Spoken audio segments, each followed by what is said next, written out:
Stutzman, who I had on earlier this week, Congressman Chip Roy, and others who are concerned about the lack of really addressing, comprehensive spending cuts. But there is a lot of room still for negotiation. So where are we at specifically with the tax issues, cutting spending, and giving Americans more of our hard-earned dollars back, or maybe that we can just keep it and we don't have to give it to the federal government anyway? Let's welcome in Brandon Arnold, who is the vice president of the National Taxpayers Union. And overall, Brandon, what's your view on this big, beautiful bill? And then we'll kind of filter that down into how this applies to taxes. The big, beautiful bill, it's a good start. I think we have a solid piece of legislation to work from. I would concur with Representatives Roy and Stutzman that I think there's more work to be done in terms of spending.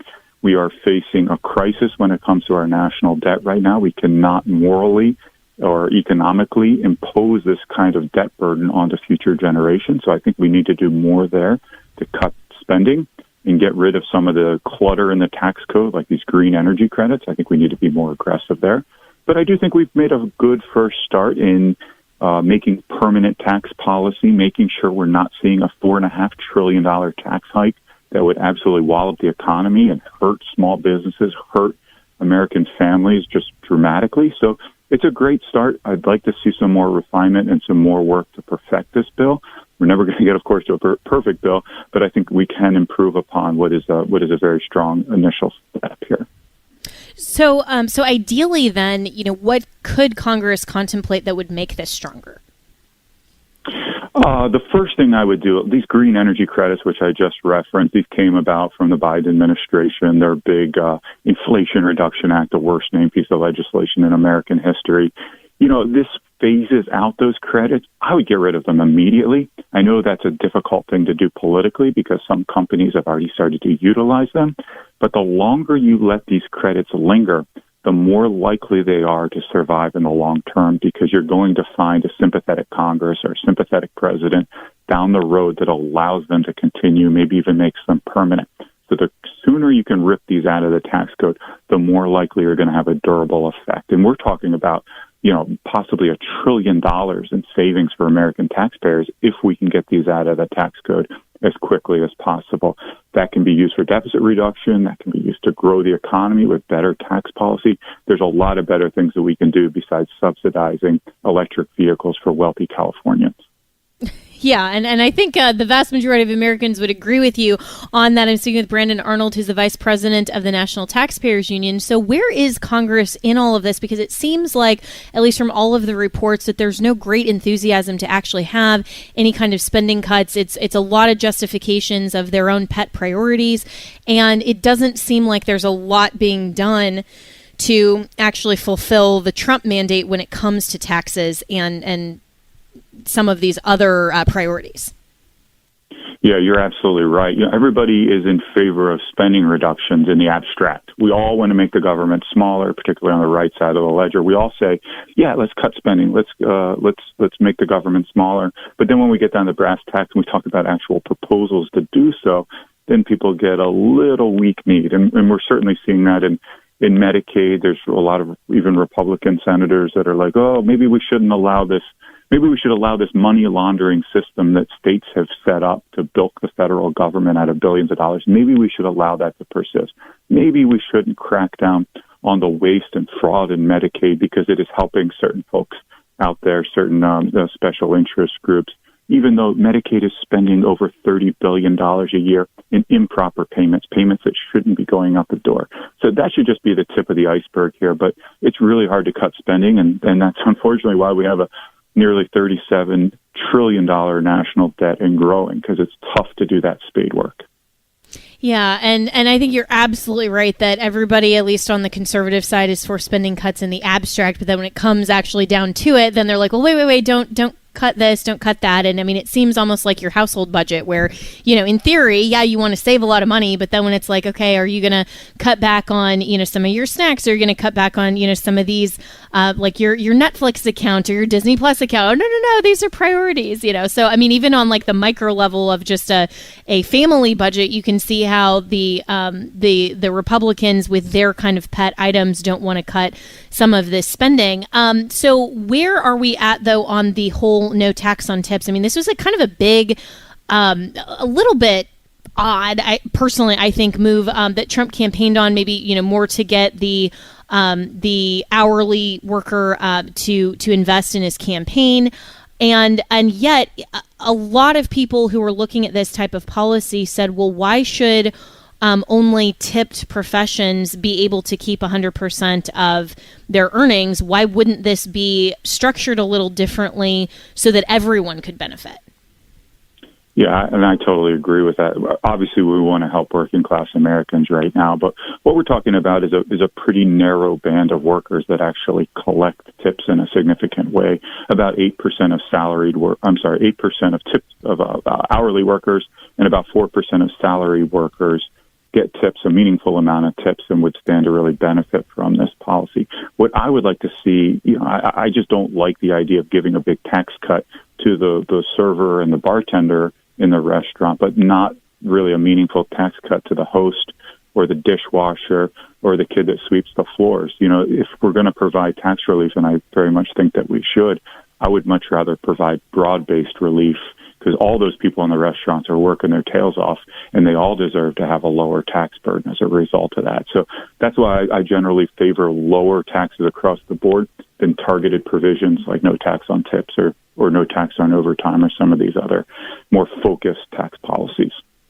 Yeah, and that makes a lot of sense to say, okay, why are we just focused on some workers and not others? And it seems like that is potentially an issue. And so has the Trump administration really contemplated that, or Congress in at least the big beautiful bill sense, or was this more of just a campaign kind of tactic that isn't really being followed through on, or where are we at in that conversation? I think it's a super popular concept, and you can get why, because we all recognize that a lot of these folks are hustling and working their tails off and deserve some tax relief. So it's really popular. So I think that's why it's kept afloat here, and it almost certainly will be part of this bill. But yeah, I think that the concern, of course, is to have equity across different professions. And the other concern here is to make sure that provisions like this aren't gamed, because people could very easily reclassify non-tipped income as tipped income.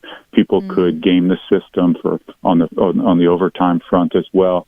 So it's really going to fall upon the IRS, an agency that we all know is completely off the rails in so many different ways. It's going to fall on the IRS to make sure that people aren't gaming the system and aren't taking advantage of these provisions to cut their taxes in an unethical or even illegal manner. Yeah, and that makes a lot of sense as well. And I'm speaking with Brandon Arnold, who is the vice president of the National Taxpayers Union. And another promise that Trump made during the campaign was to look at eliminating, or at least severely reducing, but potentially eliminating the federal income tax. Obviously, there are some potential 16th Amendment issues there, and certainly I don't think he could do that just by executive fiat, but this would necessitate congressional involvement. It doesn't seem like they're super willing to end a lot of their revenue there for the reasons we've already discussed. But in theory, what would be the best way that the Trump administration and Congress, if they wanted to, go about actually eliminating federal income tax? And are we going to potentially see that happen? I think that's extremely unlikely. And listen, I want much lower taxes. Don't get me wrong here. But the first step in the process before you go about repealing the income tax or cutting taxes in general has to be addressing the spending side of the ledger. Because otherwise, all you're going to do is have massive deficits. We already have massive deficits, but you're going to supersize the $2 trillion deficits and make them $4 or $5 trillion deficits, and that would be economic disaster. So the first thing that you need to do is cut spending in a very, very significant fashion.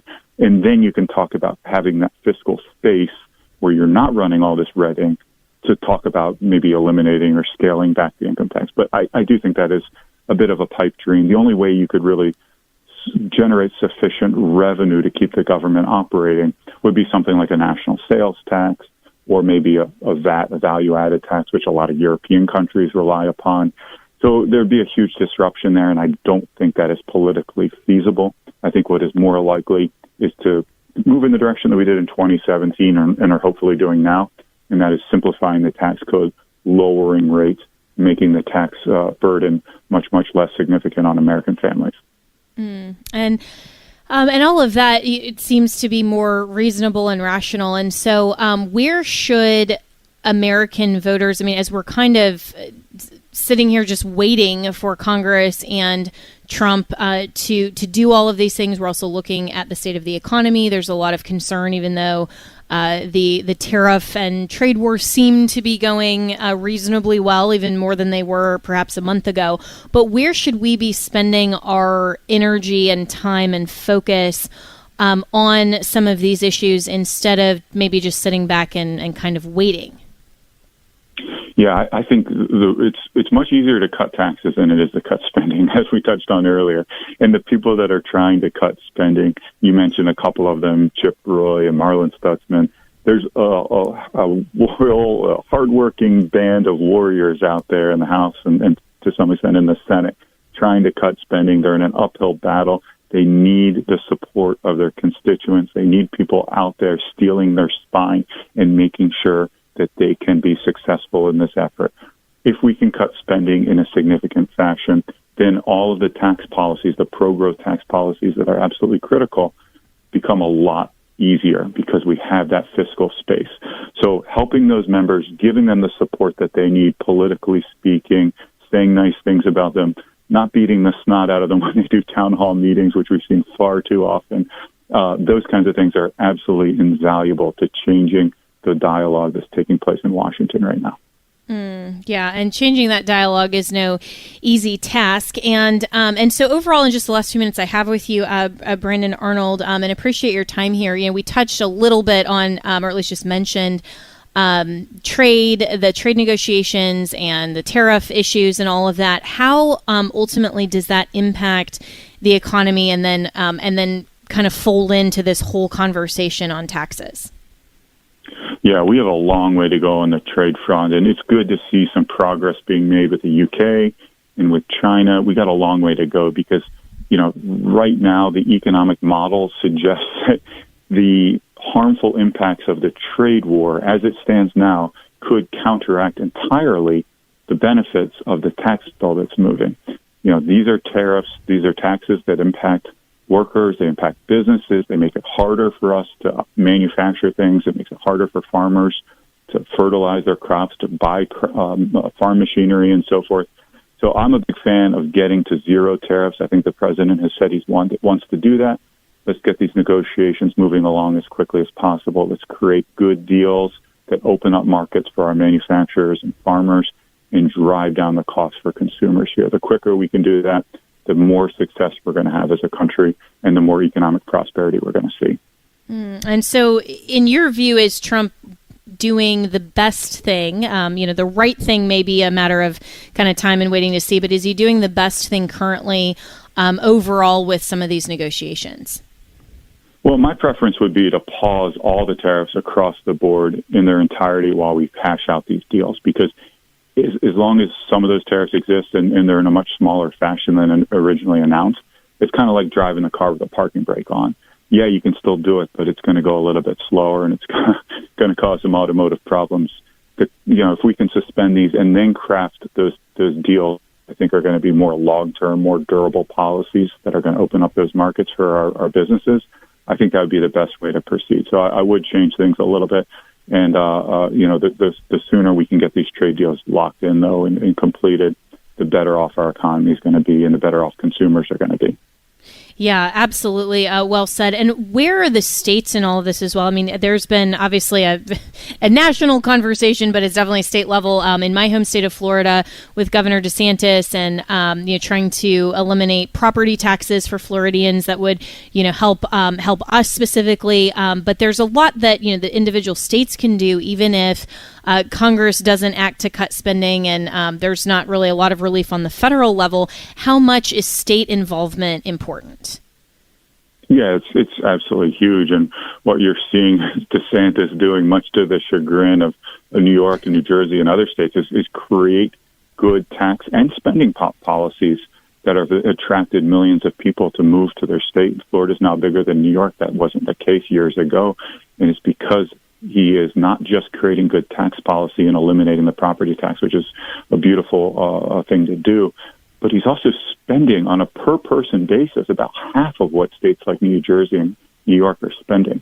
That's absolutely critical. When you get that spending down, it gives you that ability to enact really good tax policy. He's preserving, the quality of services that the government is providing, yet doing so at a much more efficient level, much more efficient cost. That is absolutely brilliant, and that is the growth model that Florida, Texas, North Carolina, other states have really set the mark for. Well, I hope the Florida legislature is paying attention to you and others that are telling them that actually Governor DeSantis' plan is good, regardless of all of the political back and forth on the state level. But we're already out of time. Brendan Arnold, Vice President of the National Taxpayers Union, really appreciate your insights. And this is, an ongoing conversation that I think conservatives need to be paying attention to and demanding from Congress especially, but also in the states. So we'll be right back with more here on Jenna Ellis in the Morning.